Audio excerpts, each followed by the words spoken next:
नमस्कार दोस्तों, आप सुन रहे हैं एक सच्ची और गहरी लव स्टोरी। ये कहानी है पंजाब के एक सीधे साधे लड़के की। पंजाब के एक छोटे से गांव में एक लड़का रहता था, गुरप्रीत सिंह। उसका घर कोई अमीर घर नहीं था, ना कोई बड़ी गाड़ी, ना कोई शहर वाली लाइफ। बस एक सिंपल सा घर, माँ बाप और सीधी साधी जिंदगी। गुरप्रीत के पापा खेती करते थे और उसकी माँ घर संभालती थी।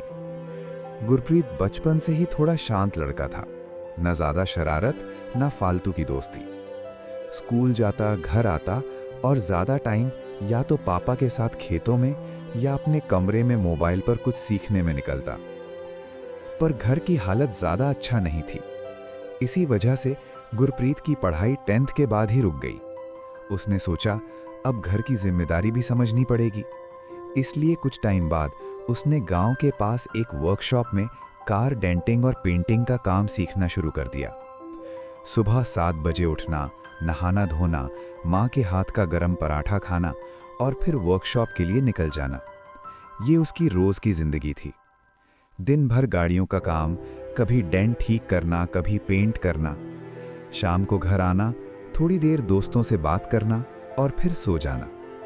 उसकी जिंदगी सिंपल थी। और एक बात और, गुरप्रीत कभी किसी रिलेशनशिप में नहीं आया था। गांव में जब उसके दोस्त किसी लड़की के बारे में बात करते तो गुरप्रीत बस मुस्कुरा देता। उसको लगता था पहले अपनी जिंदगी सेट कर लूं, फिर बाकी सब देख लेंगे। एक दिन सुबह गुरप्रीत की आंख थोड़ी देर से खुली।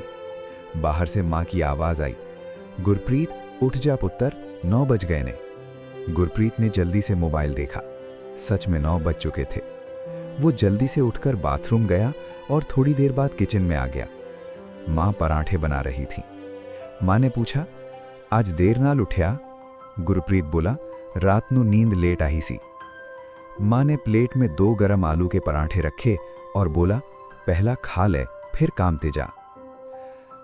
गुरप्रीत अभी खाना खा ही रहा था कि उसका फोन बजता है। स्क्रीन पर नाम आता है अमृत। अमृत उसका बचपन का दोस्त था। गुरप्रीत ने फोन उठाया। हाँ जी वीरे। अमृत बोला, ओए गुरप्रीत, काम ते आ रहा है या छुट्टी मार रहा है? गुरप्रीत हंसता हुआ बोला, बस 10 मिनट से पहुंच रहा हाँ।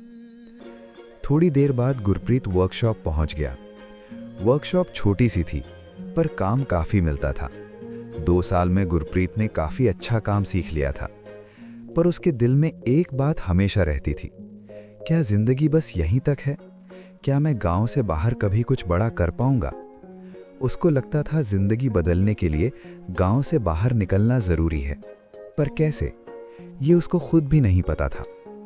उस दिन शाम को जब वर्कशॉप बंद होने वाली थी, तभी अमृत का फोन फिर आया। अमृत बोला, ओए गुरप्रीत, एक काम है। गुरप्रीत ने पूछा, क्या? अमृत बोला, मैं 2 दिन के लिए दिल्ली जा रहा हूं, एक काम है, तू चल रहा है मेरे साथ? गुरप्रीत 1 सेकंड के लिए चुप हो गया। दिल्ली? उसने कभी पंजाब से बाहर ज्यादा ट्रैवल नहीं किया था। उसने पूछा, कौन सा काम? अमृत बोला, एक बंदा है, उसकी गाड़ी का काम है और शायद फ्यूचर में और भी काम मिल सकता है। गुरप्रीत ने थोड़ी देर सोचा, शायद यही मौका है जिंदगी में कुछ नया करने का, और फिर उसने कहा, ठीक है, चलेंगे। उसको बिल्कुल भी नहीं पता था कि दिल्ली का ये सफर सिर्फ काम का सफर नहीं होगा। वहीं उसी शहर में एक लड़की भी अपनी जिंदगी के लिए स्ट्रगल कर रही थी। एक लड़की जो आगे चलकर गुरप्रीत की जिंदगी को हमेशा के लिए बदल देगी। पर अभी ना गुरप्रीत को पता था, ना उस लड़की को। अगर आपको कहानी का ये पहला पार्ट पसंद आया हो तो वीडियो को लाइक करें और कमेंट करके ज़रूर बताएं, क्या गुरप्रीत का दिल्ली जाना उसकी ज़िंदगी बदल देगा? मिलते हैं इस कहानी के अगले पार्ट में।